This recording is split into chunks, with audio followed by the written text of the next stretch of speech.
윤석열 대통령이 휴가를 잘 쓰는 것도 직무라며 오늘부터 여름 휴가를 갔다고 합니다. 대통령이 일손을 놓는다고 하니 오히려 안도감이 듭니다. 뭔가 크게 잘못된 상황입니다. 그런데 윤석열 정부는 이미 사고칠 준비를 하고 있습니다. 여당 회방을 뚫고 방송사법, 노랑봉투법, 민생회복지원금법이 어렵사리 국회를 통과해 정부로 넘어갔습니다. 정부와 대통령실은 벌써부터 거부권 행사 군부를 떼고 있습니다. 혹시 이번 주에 국무회의를 열어 제2요구안을 의결하거나 휴가 복귀 뒤 거부권을 행사할 수 있습니다. 택일만 남은 듯합니다. 이렇게 거부권을 행사하면 앞서 15건을 합쳐 20건이 넘게 됩니다.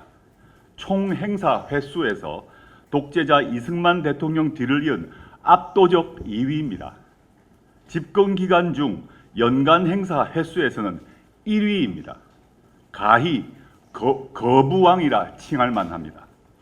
폭염으로 온 국민이 힘든데 국민의 화를 더욱 치밀게 할 것입니다. 특히 사적 이익을 위해 거부권을 남용하는 게 더 큰 문제입니다. 특검법이 그렇습니다. 본인, 배우자, 장모, 선후배, 부하들을 보호하려고 합니다. 자신들 죄가 줄줄이 드러날까 봐 그러는 것 같습니다. 특검은 무조건 틀어막고 보는 특틀막 거부권입니다. 거부왕이 아무리 거부권을 남발해도 진실을 영원히 묻어둘 수는 없습니다. 조국혁신당이 진실을 다시 햇볕 아래로 불러내겠습니다. 모든 방법을 동원해서 진실을 밝힐 것입니다.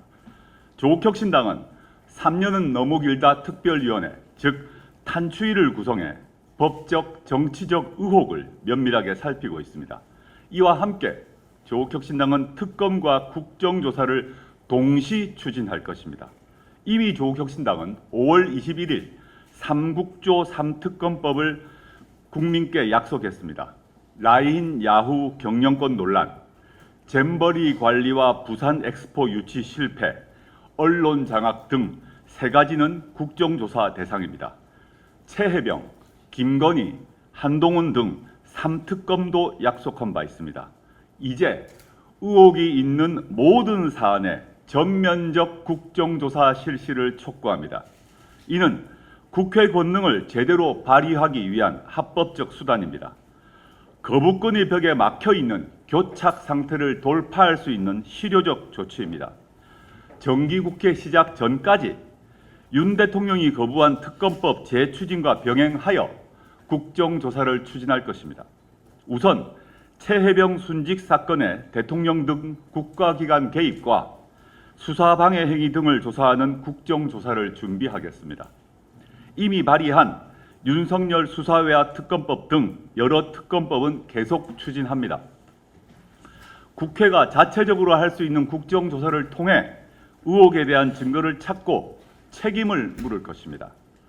국정조사에서 나온 진실들은 특검으로 가는 징검다리가 될 것이고 그때에는 윤 대통령도 특검법을 거부하지 못할 것입니다. 김건희 종합특검과 한동훈 특검, 화천대유 50억 클럽 특검도 국정조사와 병행해서 추진하겠습니다. 이들 특검도 윤 대통령이 이미 거부했고 앞으로도 거부할 것입니다. 국조를 병행해야 하는 이유가 바로 여기에 있습니다. 저희 조국혁신당만으로는 안 됩니다. 국정조사는 재적 의원 4분의 1, 75명 이상이 요구해야 실시할 수 있습니다. 마침 민주당도 이 특검 4국조를 추진 중인 것으로 압니다. 다른 야당과 연대해서 특검에 준하는 국정조사가 실시될 수 있도록 가장 실효성 있는 방안을 찾을 것입니다.